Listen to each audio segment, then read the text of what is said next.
Welcome back. It's time for a refresh on a video I did last year, which is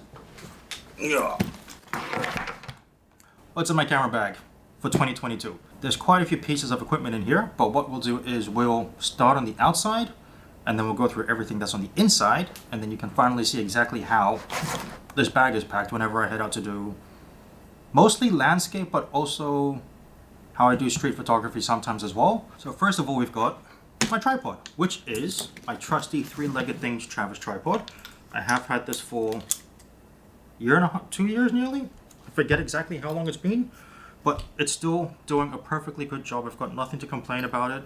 It's my fault that there is a little bit of salt residue left over because of my trip to Phuket that you guys would have seen. Can't recommend it highly enough if you need a good tripod that's not too expensive and also not too heavy, especially at 1.5 kilos.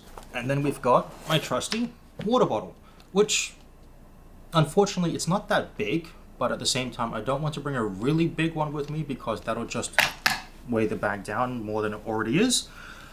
And when I say it's not that big, it's because if you remember my water rune video, this bottle was finished in about 2 hours. And then I had to go and buy another 1 liter bottle that I ended up carrying around anyway. But when I go out and do street photography, this one does do the job. But if it's a hot day and you're going to be out in the sun all day in this city, this may or may not be enough depending on your needs. And for me, it certainly wasn't enough. So that's just something to bear in mind. But always have it full with you. That's it from the front. But on the back, this bag feels heavier than it actually does because I'm sore as hell from the gym. We've got my trusty GoPro. This is the GoPro Hero 8, which is also attached to an Arca Swiss plate. When I'm doing walkie rounds and you're getting the point of view, it's because this is actually attached to a Peak Design clip that I've got on the bag. And I've got a separate one on the other strap for my camera. So I've got 2 clips. One is dedicated just for the GoPro, and the other one is for the camera, just so I can clip it on instead of having to worry about a shoulder strap or a wrist strap, or even just putting it back in the bag, which I really don't want to have to do when I'm out and about and walking around. Clipping it onto a clip like this just makes life a lot easier. The bag itself, it's the Lowepro Pro Tactic 450 AW2, which I did do a review on a while ago. I'll put that video link up here and in the description for you as well, or up here wherever YouTube decides to put it. And I still stand by this bag as well. It's never faulted me. It still looks good. It still does a job that I need it to do without any faults to it. Except sometimes I wish it was bigger. But instead of buying an even bigger bag, I just try and fit even more in here and organize it properly so that I don't have to buy a bigger bag. But so that I can open the inside, let's lay it back down again.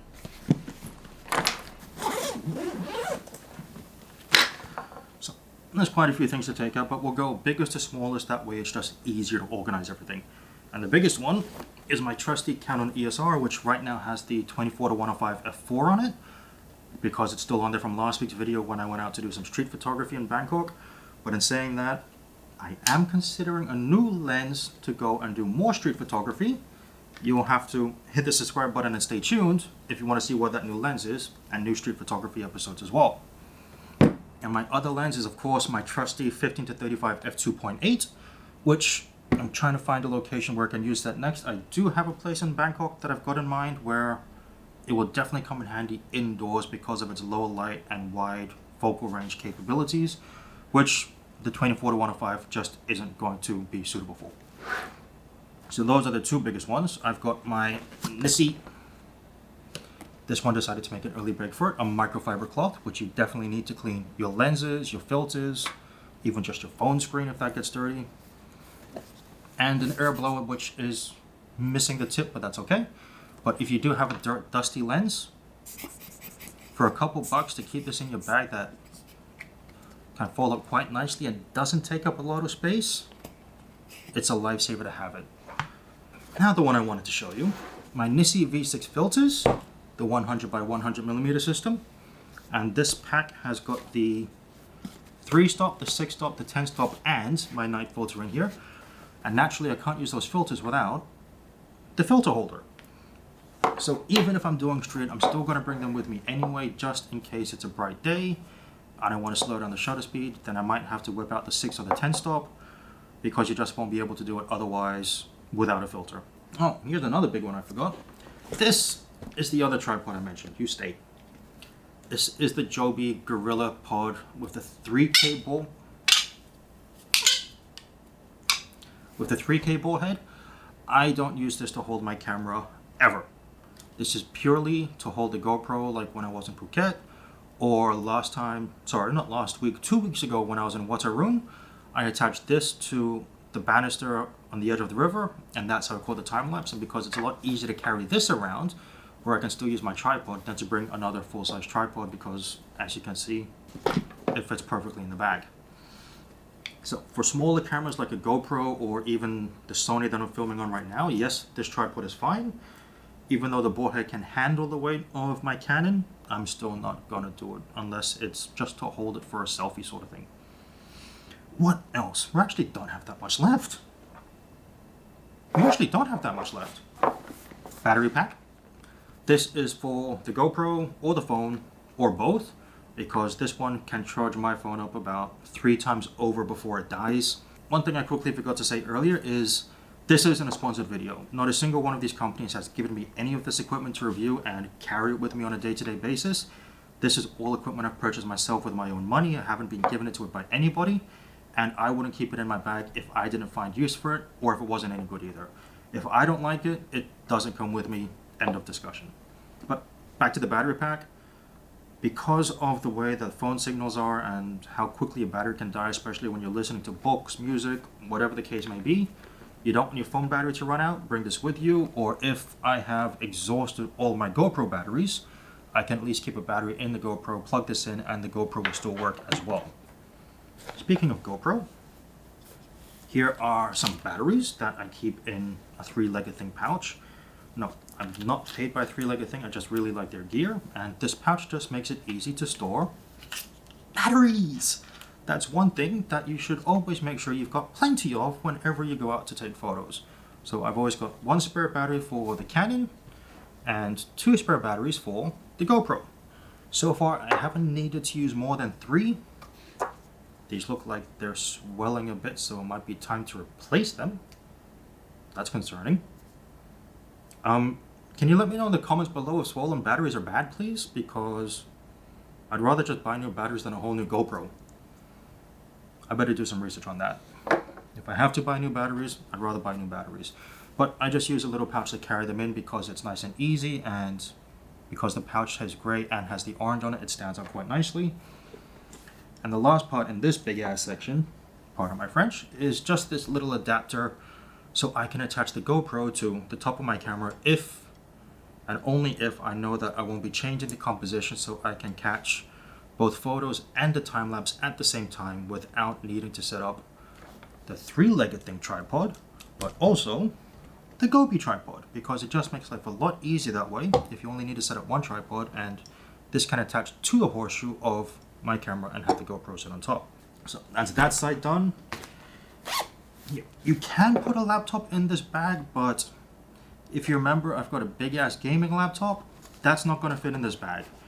I don't think it'll fit in any camera bag, so I don't bring it out with me, because if I'm just going out for a day, I just don't see the point to bring the laptop with me anyway. But speaking of that, we've got an SD card holder.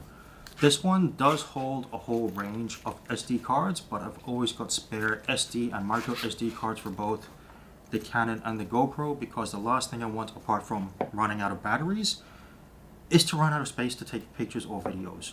Considering how SD cards don't cost a lot anymore, always get the most you can afford and get big, and whether you get 64 gigs, 128 gigs, 256, whatever the case is, always have spares as a just in case one card fails or you fill it up or whatever the case may be.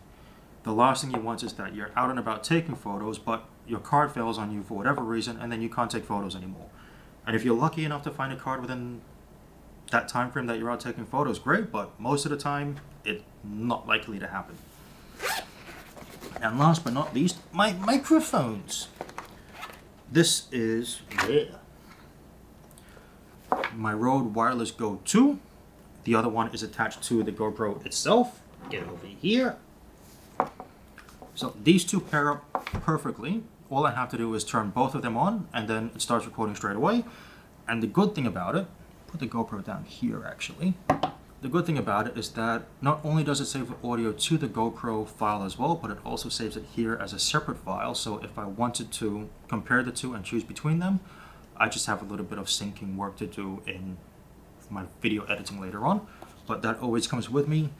And to make sure I don't have to worry about the microphones getting all sweaty like I did when I was in Phuket at Katu Falls and it looked like a sea urchin, I've got a lav mic for it now instead as well. So at least this way, it stays under the shirt and then just clips on, and I don't need to worry about it getting all sweaty and muggy and God knows what else, because at least it stays out of the way. But that's it. That's literally everything I've got in my bag. I am considering a new lens, as I mentioned. You will have to subscribe and stay tuned to see what that new lens is, because I may actually buy it in a few days and test it out on the streets of Bangkok, funnily enough. But that's all I've got. If you do have any questions about any of the gear I've got here, please leave a question down in the comments below and I'll get back to you as soon as I can. If you would like a dedicated review on any of the gear I've done here, please leave a request down in the comments below, and if I have time, I'll put together a review for you as well, because it may benefit other people as well, you never know. Right, and I'll get this out of the way because it's also very heavy. That's the one downside to the bag, is that empty, it's 2.5 kilos already. So when you add in all of this and a full water bottle, or even an even bigger water bottle, which I'm now considering after heading out the last few times, it does start to weigh you down. So that's just something to bear in mind, that if you want a light bag, this one may not be your best bet. But I still like using it. It still does the job for me perfectly, so I'm still going to use it. But enough rambling from me. If you have liked this video, please do give it a thumbs up. That would be greatly appreciated.